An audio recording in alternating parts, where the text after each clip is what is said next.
श्री भगवान् ऋषिः नारायणो देवता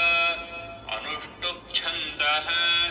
श्री शालिग्रामस्तोत्रमन्त्रजपे विनियोगः युधिष्ठिरार्चनमुत्तमम् तत्सर्वं श्रोतुमिच्छामि ब्रूहि मे पुरुषोत्तम। श्री भगवानुवाच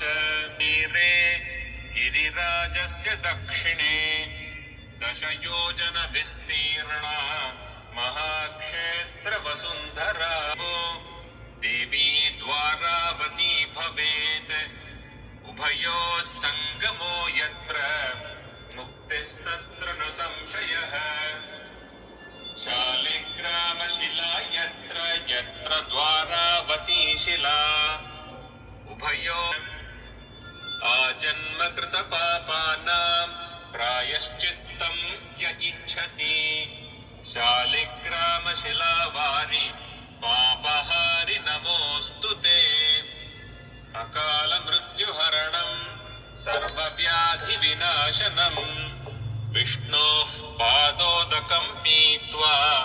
शिरसा धारयाम्यहम् शङ्खमध्ये स्थितं तोयं भ्रामितं केशवोपरि अङ्गलग्नं मनुष्याणां ब्रह्महत्यादिकं दहेत्